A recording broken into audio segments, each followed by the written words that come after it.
Thank you very much. Abare Saleo, good afternoon. President Ruto, governors, distinguished guests, the best sentence in the English language, all protocols observed. It is a pleasure to be in Eldoret at this Devolution Conference, my first, and I'm delighted to have this opportunity to speak to you today. Yushirikano wa Kenya na Marekani ni imara. Umajengwa kwa miaka sitini ya maendeleo na maslahi ya pamoja.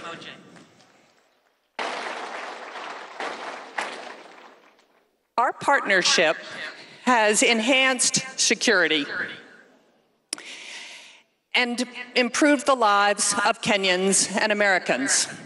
Since I arrived in Kenya, my team and I have been focused on strengthening the U.S.-Kenya trade investment relationship in coordination with the Kenyan government.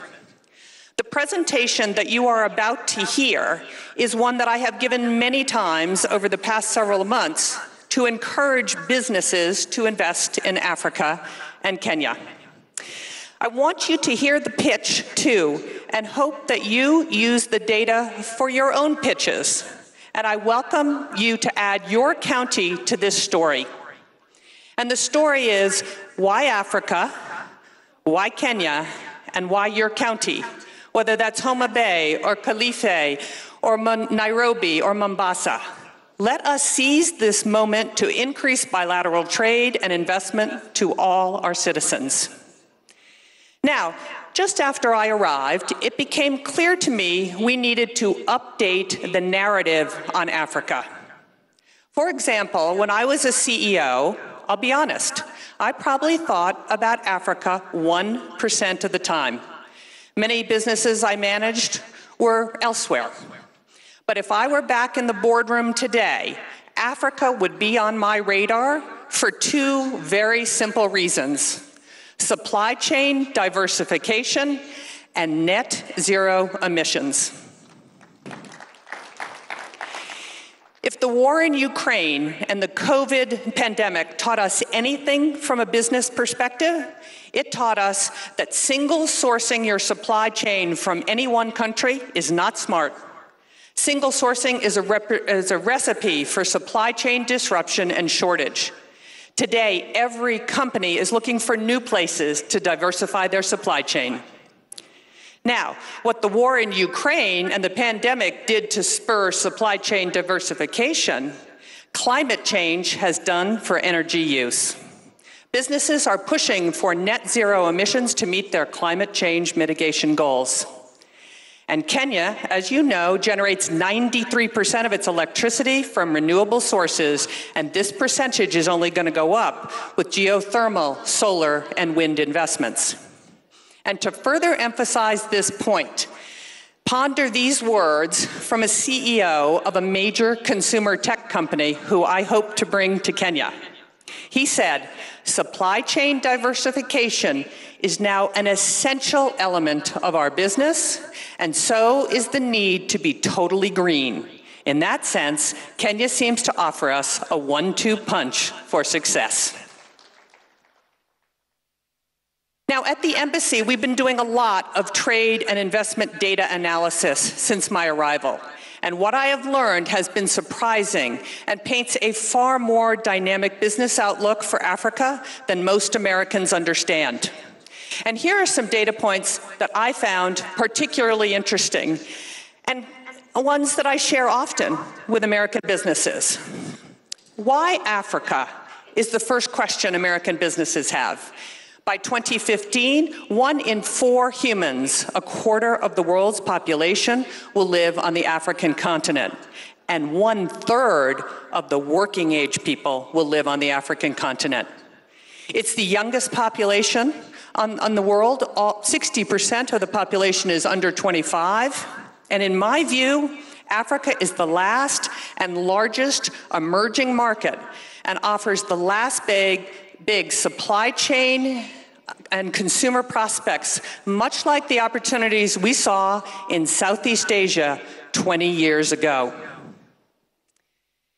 Now that's how I'm talking about Africa to US businesses. Let's zoom in on how I'm talking about why Kenya should be everyone's destination in Africa. Kenya is the most stable democracy in Africa.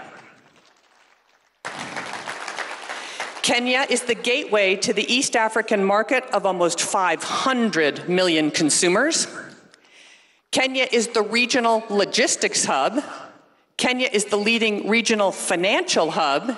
And Kenya, with its Silicon Savannah and super smart engineers, is the region's ICT hub.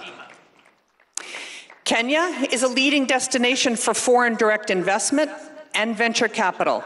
And Kenya has a young, educated, entrepreneurial, and English-speaking workforce. Kenya generates, as I said, over 93% of its energy from renewable sources, and Kenya's largest export market is the United States. Let me repeat, Kenya's largest export is the United States, and we feel Kenya is ready for liftoff as it diversifies. Let me unpack a couple of these areas. Democracy. I arrived in Kenya days before the August 22 general elections. What I witnessed was nothing short of remarkable. Kenya held what many analysts and commentators say was the freest, fairest, and most credible election in Kenyan history. The elections were observed by international and local election organizations, and the results were upheld by the Kenyan Supreme Court, and power was transferred orderly and peacefully at the time. Now, gateway to East Africa. As I said, Kenya is the gateway to East Africa. 80% of East African regional trade passes through Kenya's Mombasa port. In addition, Jomo Kenyatta International Airport in Nairobi is the busiest airport in East Africa, served by 40 passenger airlines and 25 cargo carriers, including FedEx and DHL. Kenya also has some excellent infrastructure, such as the Standard Gauge Railway, a series of new roads, and modern ports. From a financial and technology hub perspective, Kenya is already the regional financial hub for East Africa. Several international banks have been present in Nairobi for decades, and five major global financial institutions like the World Bank and the International Monetary Fund have established their regional headquarters in Nairobi. The region's regional stock market sits in Nairobi, and the city hosts the necessary legal, accounting, and consultancy services to preserve and accelerate this.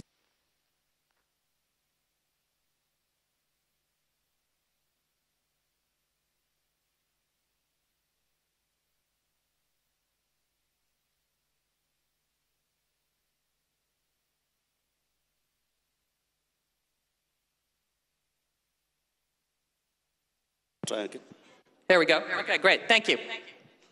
Nairobi also has a very vibrant technology community known as Silicon Savannah, and the Kenyan government is committed to establishing Kenya as the premier destination for tech sector investment and innovation in Africa. Many leading U.S. companies are already in Kenya, including the names that you see on the screen. Emerging, but also hugely impactful, having a little trouble there. Emerging, but also hugely impactful Kenyan tech companies like Copia Global, Semiconductor Limited, Twiga Foods, Market Force, Power Financial Wellness, and others are here in Kenya. I've met these companies, I've visited their operations, and what I see happening here has many of the critical components that make Silicon Savannah an even bigger success. Now, at the nexus of finance and technology sits one of the most impressive companies I have ever seen, M-Pesa. M-Pesa has annual revenues of over $1 billion US, $360 billion of gross market value flowed through the platform last year. And it has an open API of over 60,000 developers. M-Pesa has over 50 million customers in 7 countries and is involved in over 70% of Kenyan transactions. powers over 5 million businesses, and 60% of Kenya's annual GDP flows through it. Let me say that again. 60% of Kenya's GDP flows through M-Pesa. And let me tell you, I know a little something about this industry, having bought and owned PayPal at eBay, and I assure you, M-Pesa is extraordinary.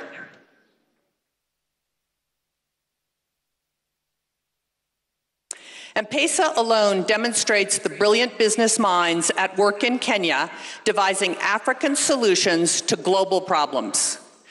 Foreign direct investment and venture capital, Kenya has attracted significant foreign direct investment and is a leading destination for venture capital.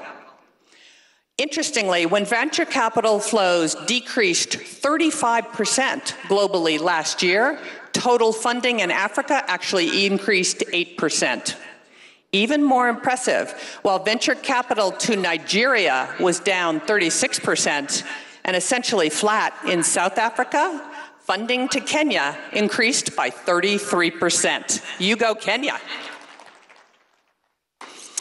Adjusted for GDP, Kenya receives significantly more venture capital than anywhere else on the continent, generating roughly triple the venture capital to GDP ratios of Nigeria, Egypt, and South Africa. Unlike its continental competitors who attract predominantly fintech-led investments, Kenya venture capital flows are more diverse, led by e-commerce and clean tech, followed by fintech, agri-tech, and enterprise investments. And what's even more unique for Kenya, in 2022, Kenyan women-founded startups raised $146 million in equity, more than any other country on the entire continent. As I said, more than 90% of Kenya's on-grid electricity is currently generated from renewable sources, primarily geothermal, wind, and solar. A great example is Kapeto in Kajiado County. It's the second largest wind farm in Kenya, proudly supported by the U.S. International Development Finance Corp. And Power Africa. And it is phenomenal that Kenya has committed to reaching 100% renewable energy by 2030 and is already close to achieving that goal. From a workforce perspective, Kenya is English-speaking, has high literacy rates, and strong primary, secondary, and tertiary education systems. And every firm that I have spoken to about the quality of Kenyan workforce says this: the Kenyan workforce is their best workforce in the world. As I mentioned, in 2022, the United States became Kenya's largest export market, edging ahead of neighboring Uganda. In total, Kenya exported $890 million in goods to the United States last year, and in addition, the United States exported around $600 million in goods to Kenya. So $1.5 billion in total U.S.-Kenya trade. It's fairly balanced, and it's expected to increase as the United States and Kenya negotiate a first-of-its-kind bilateral trade agreement that we hope will be done by the end of this year. And we hope this agreement will be a model for the rest of the continent once signed. So now you know why I am so enthusiastic about the Kenyan process and the Kenyan investment climate. But when we talk to American investors, they have some questions. And there are room for improvement. The Ruto administration has made great strides and is committed to building a business-friendly environment. But if it is to accomplish the goal, the government's going to have to address a few issues. And the first is taxes. Kenya must have a consistent, transparent, and fairly administered national tax policy to attract and retain foreign direct investment and accelerate economic development. The tax rates don't need to be the lowest, they need to be the most consistent. And all of you know, some work still needs to be done, but the recent finance bill had many changes that will make tax policy more consistent and therefore bankable by foreign direct investment. Without a doubt, corruption is a critical issue and one that must be addressed for Kenya to reach its full potential in all areas of development. Everyone knows corruption leads to misuse of public resources, slows economic growth and job creation, and damages the investment climate, as well as undermining equal participation in the prosperity of this country. However, while corruption does remain a challenge in Kenya, as in other developing markets, third-party measures of corruption indicate positive trends and some progress in recent years. According to the United States Millennium Challenge Corporation's country scorecard for 2023, Kenya's score for control of corruption was 0.28, representing its third passing score in a row and its highest score to date. But to put this number in perspective, Kenya's 0.28 was superior to India's 0.18 and Vietnam's 0.19. And what I can tell you is Americans don't give it a second thought to invest in India. In addition, President Ruto has cracked down on corruption, calling out government agencies that engage in unscrupulous practices and firing government officials involved. Now, I also get a lot of questions about Kenya's debt. Kenya, like many developing countries, is burdened with high debt, limiting its ability to fund public services and infrastructure in line with its ambitions. According to the IMF, Kenya's debt to GDP ratio is 69%, but this number is not an outlier amongst regional averages. For comparison, Malaysia's debt to GDP stood at 69% in 2021, while India's ratio was 83% in 2022. Another area I get a ton of questions on is cargo clearance. Now, despite improving logistics, the delivered cost of a container to Kenya remains significantly higher than the container shipments landing in Europe or Asia. So there is room for improvement on cost, but here's a great fact. Back in 2010, it took over 11 days to clear a container at the port of Mombasa. Today, it takes 3.5 days. And this reduction has occurred despite cargo increasing over the past 5 years from 27 million metric tons in 2016 to nearly 35 million metric tons in 2021. So this is an important thing for Americans. This is an excellent opportunity, I think, to put to rest the argument that Kenya is not a manufacturing country. True, Kenya has room to grow in this sector, but manufacturing is happening here. And let me give you a few examples of Kenya's manufacturing prowess. Gearbox in Nairobi County, a high-mix, low-flow electronics manufacturer, runs a state-of-the-art, what we call a surface mount assembly line. And in November of 2022, began manufacturing Raspberry Pi's Pico product for the African market. Gearbox's production quality, catch this, meets or exceeds that of Raspberry Pi's other production sites in Wales and Japan, producing a first-pass yield of 99.6%. Semiconductor Technologies, a U.S.-owned semiconductor manufacturing and nanotechnology company in Nyeri County, is growing rapidly and has hired more than 80 Kenyan engineers in the last 12 months. Kenya's Revital Healthcare in Kilifi County is one of the largest manufacturers of medical products in Africa, producing 48 devices and exporting to 28 countries. Isuzu has operated an East Africa assembly plant in Nairobi since 1977, selling more than 90,000 units with more than 15 models. And there is also a robust and growing e-mobility manufacturing assembly industry in Kenya. Kenya is the future for Africa's 2- and 3-wheel e-vehicles and e-buses. And lastly, when we talk about trade, we have to talk about apparel and apparel manufacturing. Last year, Kenya recorded its highest ever apparel exports to the United States, over $540 million, employing nearly 200,000 Kenyans, mostly young women. Leading U.S. apparel brands sourcing from Kenya include PVH, which includes Tommy Hilfiger and Calvin Klein, Contour, which includes Lee and Wrangler, and several more, including Walmart and Levi's. And what we hear from these brands, they want more Kenya apparel manufacturing, both because of the high quality of labor and Kenya's leadership in renewable energy. Brands are steadily moving production operations to Kenya from Sri Lanka, Bangladesh, Ethiopia, and China because of what you have to offer. And more of this is on the way. I think apparel manufacturing may be the biggest near-term employment opportunity in all of Kenya. So clearly, there is something happening here.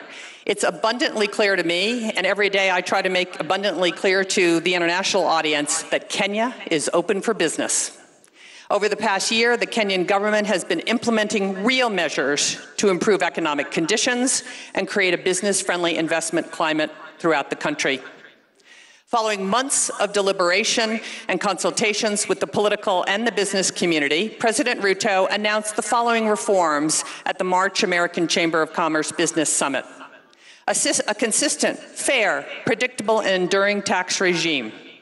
Alignment of Kenya's data protection regulations with the multilateral global cross-border private rules framework. A 6-month deadline for KRA to either pay all verified tax refund claims or provide offsets. Elimination of the VAT on export services. Elimination of the domestic equity requirement for ICT companies. Removal of tax on stock-based compensation for employees of all startups. And commitment to adhere to the OECD two-pillar solution framework for digital services tax. And finally, a commitment to revitalize Kenya's special economic zones to maximize their competitiveness, and more reforms are in the pipeline. As you can see, there is so much opportunity in Kenya, and an opportunity to bring the U.S. and Kenyan businesses closer together. All of what I'm about to announce has happened in the last 12 months. In agriculture, Del Monte, the largest private sector employee in Kenya, has invested $5.5 million in a new state-of-the-art fresh fruit packing facility in Kiambu County. Kentegra, a U.S.-Kenya company on the forefront of restoring Kenya as the leading producer of organic insecticide, is building a new $15 million pyrethrum refinery in Nakuru County, benefiting over 90,000 farmers. Regen Organics, an incredibly innovative company founded by young MIT graduates, they're like 27, turning waste into fertilizer, fuel, and animal feed. They will expand their farm and organic waste collection, more than doubling their production of affordable, locally produced agriculture inputs, benefiting 10,000 farmers, and they're building a new $7 million factory that will create 500 jobs in Kakamega County. In apparel, the industry that continues year-on-year expansion, new partnerships have been launched with several leading manufacturing companies, including MAS and Mega, Coast Apparel, and UAL, and they will create at least 20,000 additional jobs and increase exports by 200 million in the next year. Many of these investments are in Machakos County. Best Corporation, also in Machakos, will launch a new apparel manufacturing facility in mid-2023 with plans to hire 2,400 new employees, and NextGen will build a state-of-the-art apparel labeling and packaging facility that has already broken ground and will be operational in September. In ICT and innovation, CCI Global, the largest business process outsourcing company in Kenya, has doubled its workforce to 8,000. In the next 6 months, they'll add 4,000 jobs in Kenya, in Kiambu County, for American clients like United Airlines, Spirit Airlines, JetBlue, AT&T, and Shipt. In energy, Milele Energy, a U.S. company, just concluded a deal to acquire part of the Turkana wind power project, one of the largest in Africa, and producer over 20% of Kenya's electricity in 2022, with huge plans for expansion. And last but certainly not least, in the medical pharma industry, the government of Kenya and Moderna finalized an agreement to build a new $500 million vaccine manufacturing facility in Kiambu County. This will be the only such facility on the African continent for Moderna and their first factory outside the United States. Moderna's investment should be a catalyst for the medical industry in Africa, producing over 500 million vaccines a year. All of this has happened in the last 12 months. So all you need to do, Mr. President, is do that again in the next 12 months. And there are more exciting developments happening every day. American sports associations like the NBA, the NFL, Major League Baseball, Major League Soccer, and the entertainment icon, the Grammys, are all currently looking for a home in Kenya. And the television and movie industries are discovering Kenya too. Everyone thinks Nigeria has the market on this, but just look at the fact that Kenya now has a Real Housewives of Nairobi.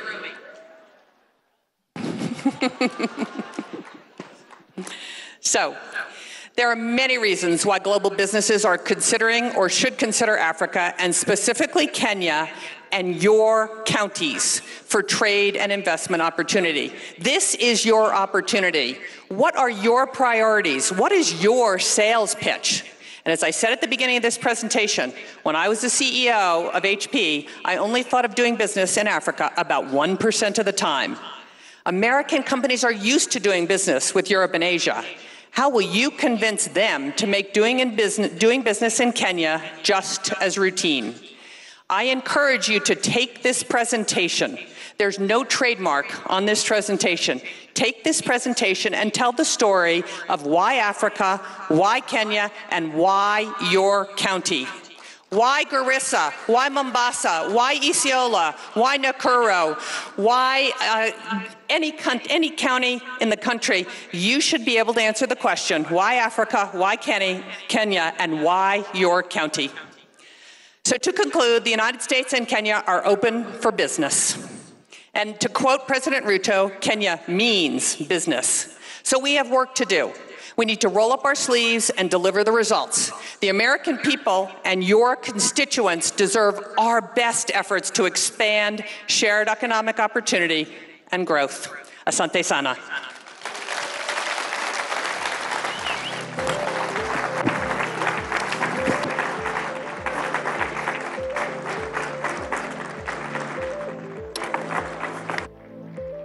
You will all agree